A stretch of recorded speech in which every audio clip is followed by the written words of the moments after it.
নিয়ে নতুন নতুন পোশাক পরে বাড়িতে বিরিয়ানি পোলাও সিন্নি সিমাই রান্না করে আনন্দের সঙ্গে ঈদ পালন করছে। আর অসহায় গরিব দুঃখী বাপ আর মা, পুরো বাপ মা তারা রাস্তায় রাস্তায় ভিক্ষা করছে, কখন তাদের 5 টাকা দেবে, তারপর তারা আজকে ঈদের দিনে কিছু কিনে খাবে। আল্লাহ পাক কালামুল্লাহ শরীফের মধ্যে বলেন, বিসমিল্লাহির রহমানির রহিম, ওয়া কাদা রাব্বুকা আল্লা তা'বুদু ইল্লা ইয়্যাহু ওয়া বিল ওয়ালিদাইনি ইহসানা। আল্লাহ পাক বলে, আমার বান্দা বান্দিরা, আমি আল্লাহ পাক আল্লাহ তাআলা আমার ইবাদত বন্দেগী করার পর দ্বিতীয় নম্বর ইবাদত হলো তোর বাপ মায়ের প্রতি ইহসান করা, বাপ মাকে ভক্তি করা, মোহাব্বত করা। তো আগে আপনাদের শোনাই মা কি জিনিস, আম্মা জানকে আল্লাহ পাক কি নিয়ামত দিয়েছে, এরপরই পরিমাণটা শোনাবো ইনশাআল্লাহ। শুনেন, কবি ছন্দের মাধ্যমে লিখছে,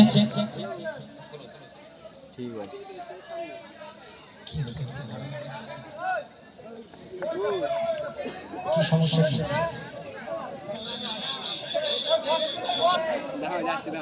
কে বুড়িমা? হ্যাঁ তো বুড়িমা, এই তো বুড়িমা এই অংশ না করে কি আমি তো বুড়িমা তো গাইতে পারছি না। এইটা আগে বুড়িমার আগের অংশ তো গাইতে হবে আগে। আমাকে তো বোঝাতে হবে যে বুড়িমাটা কেন লিখেছি, কিসের জন্য আপনার বুড়িমার ভক্ত, ওটাই শোনাচ্ছি আপনাদেরকে। বুড়িমাটাই শুরু করে দিয়েছি, তবে বুড়িমার প্রথম অংশ শোনাচ্ছি। আমি বলেছিলাম বুড়িমাতে মায়ের বুকের খাঁচায় লাথি মেরে বাড়ি থেকে তাড়িয়ে দেয়, তবে সেই ছেলেকে যখন একটা মা জন্ম দেয়, সেই ছেলে বড় করতে গিয়ে কতটা কষ্ট আগে এটা শোনেন, তারপর আপনাদের বলবো ছেলে বড় হয়ে মাকে অবহেলা করে। কবি ছন্দের মাধ্যমে লিখছে, দেখেন, আধারে রাতের চাচা তুমি ভরে তোমায় যখন দেখি আমার মন হয়ে যায় ভালো।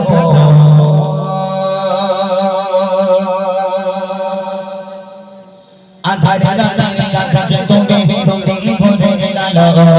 তোমায় যখন দেখি আমার মন হয়ে যায় ভালো। আধারে রাতের চাচা তুমি ভরে তোমায় যখন দেখি আমার মন হয়ে যায় ভালো। ও মা, ও মা,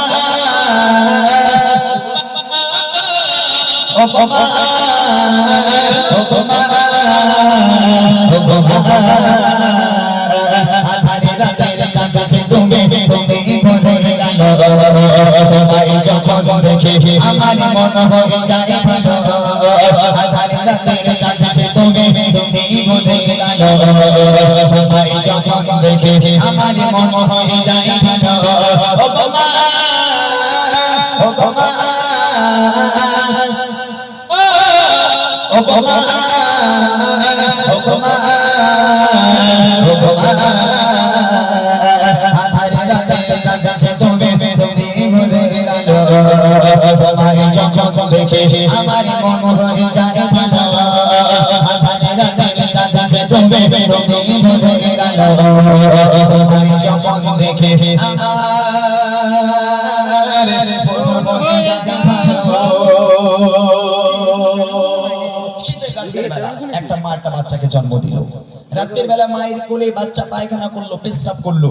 একটা বার কেউ বলতে পারবেন কোন মা বলেছে, হতভাগা হতভাগা ছেলে, বদমাশ ছেলে, তুই আমাকে ঘুমাতে দিস না, তুই আমাকে খেতে দিস না, রাতের বেলা আমার কোলের উপর পায়খানা করে দিলি, পেশাব করে দিলি, হতভাগা, আজ থেকে তুই অন্য ঘরে ঘুমাবি, আমি অন্য ঘরে ঘুমাবো? কোনোদিন কোনো মা বলতে পারবে এই কথা? ওই বাচ্চা পায়খানা করেছে, পেশাব করেছে, ওই মা সুন্দর করে তাকে পোছাপুছি করে তাকে সুন্দর করে ঘুম পাড়িয়ে দিয়ে শীতের রাতের বেলা সেই মা নিজে গোসল করে পাক পবিত্র হওয়ার জন্য। আর সেই বাচ্চা যখন বড় হয়ে গেল, বাপ মা বুড়ো বুড়ি হয়ে গেল, হাঁটতে পারে না, চলতে পারে না, তখন বাপ মা যদি ঘরের মধ্যে একটু পায়খানা পেশাব করে দেয়, তখন তোমার ঘাড়ে বাজ পড়ে। হতভাগা ছেলে, সে সব দিনের কথা তুমি ভুলে গেছো। বউ বলে, এই দেখো ওই তোমার মা আমার চা করলি আসেনি, বুঝলে, একটা কাজ করো, ওই যে তত্ত্ব বসে রয়েছে বাইরে দাও, একটা চাল তৈরি করে দাও। ও বুড়ো বুড়ি ওখানেই পচে মরুক, ঘন নোংরা করে শুধু বুড়ো বুড়ি। আহা, বাপ মা কেমন কি জিনিস!